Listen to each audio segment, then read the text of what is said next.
Hi అండి. Welcome back to worry miracles. నేను మీ శ్రావణి. ఈరోజు కూడా మనం ఇంకొక మంచి రెసిపీ చేసేసుకుందాం. అదే స్పైసీ దహి క్యాప్సికమ్. చాలా బావుంటుంది. చాలా క్విక్‌గా చేసుకోవచ్చు. చపాతీలోకి, రైస్‌లోకి కూడా చాలా ఎక్సలెంట్‌గా ఉంటుంది. మరి ప్రాసెస్ ఏంటో చూసేద్దాం. మీరైతే ఈ వీడియోని ఎక్కడ స్కిప్ చేయకుండా చివరి చూడండి. చివరి లైక్, కామెంట్ ఇవ్వడం అయితే అస్సలు మర్చిపోకండి. ఈ రెసిపీ కోసం అయితే నేను 3 మీడియం సైజు క్యాప్సికమ్ అయితే తీసుకున్నాను. వాటిని శుభ్రంగా వాష్ చేసుకొని, తడి లేకుండా తుడిచి పక్కన పెట్టుకున్నాననమాట. ఇప్పుడు వీటికున్న తొడిమనైతే రిమూవ్ చేసేసుకుందాము. దాంతో పాటుగా మీకిష్టమైతే సీడ్స్ లోపలివి ఉంచేయండి. లేదంటే సీడ్స్‌ని కూడా తొలగించేసేసుకోండి. నేనైతే సీడ్స్ పూర్తిగా తీసేస్తున్నాను.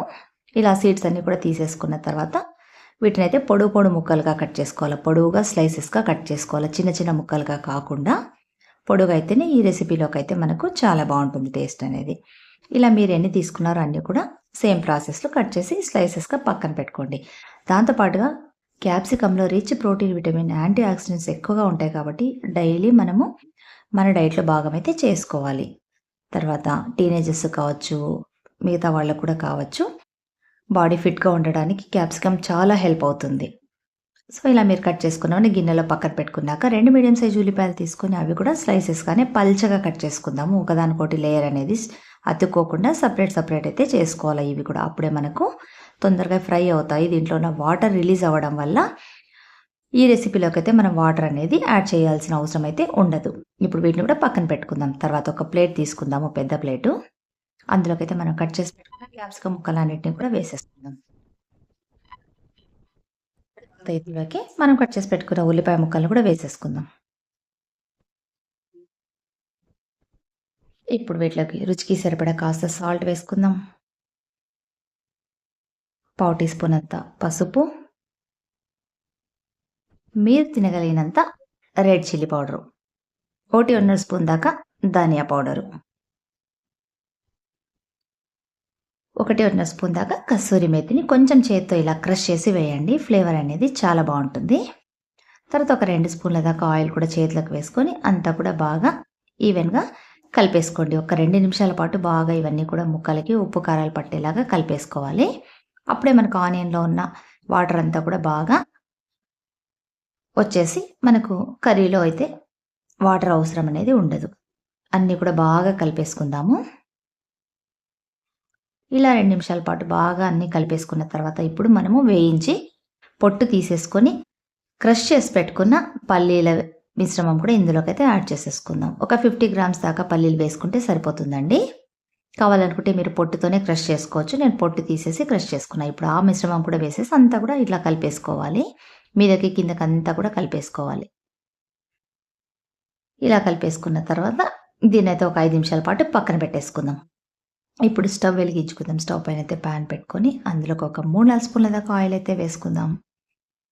ఆయిల్ కొంచెం హీట్ ఎక్కిన తర్వాత ఇందులోకి 1 స్పూన్ దాకా తాలింపు గింజలు వేసుకుందాం.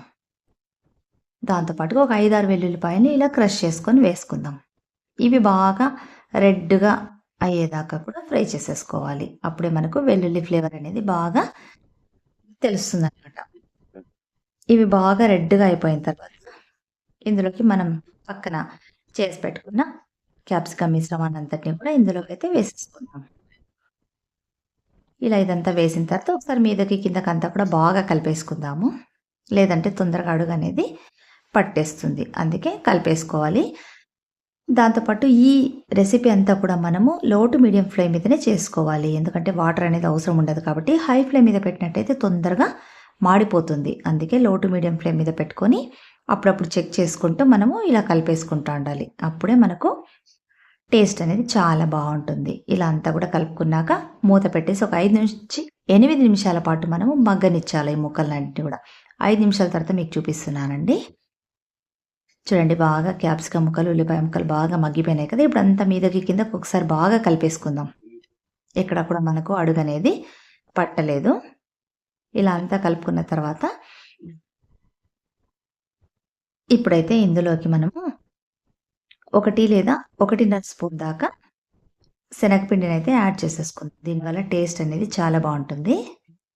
దాంతో పాటుగా ఒక హాఫ్ కప్పు దాకా పెరుగునైతే బాగా విస్క్ చేసుకొని సాఫ్ట్‌గా తయారు చేసుకొని వేసేసుకోవాలి.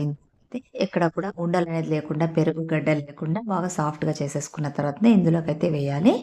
వేసిన తర్వాత మళ్ళీ ఒకసారి బాగా కలిపేసుకుందాం అంతా కూడా. కావాలనుకుంటే మీరు ఇందులోకి పుదీనా గాని యాడ్ చేసుకోవచ్చు. కొత్తిమీర గాని యాడ్ చేసేసుకోవచ్చు. నేనైతే ఏమి యాడ్ చేయట్లేదు. ఇంకేముంది చక్కగా ఒక 2 నిమిషాల పాటు బాగా ఆయిల్ పైకొచ్చేదాకా ఫ్రై అవ్వనిచ్చి, ఇంకా సర్వింగ్ బౌల్‌లోకి సర్వ్ చేసేసుకోవడం. వేడి వేడి రోటిలోకి కానీ, రైస్‌లో కానీ లాగించేయడమే. చూసారు కదా! మీకు కూడా నచ్చింది కదా! మరి ఇంకెందుకు ఆలస్యం, మీరు కూడా తప్పకుండా ట్రై చేయండి. మీకెలా కుదిరిందో నాకు కామెంట్ ఇవ్వండి. అండ్ ఈ వీడియోని మీ ఫ్రెండ్స్‌కి, కుటుంబ సభ్యులకైతే షేర్ చేయండి. ఇప్పటిదాకా నా వీడియోలు చూడని వాళ్ళు వీడియో చూసి నా ఛానల్‌ని సబ్స్క్రైబ్ చేసుకోండి. అండ్ నెక్స్ట్ మళ్ళీ ఇంకొక మంచి వీడియోతో మళ్ళీ మీ ముందుంటా. Until then bye. Thanks for watching.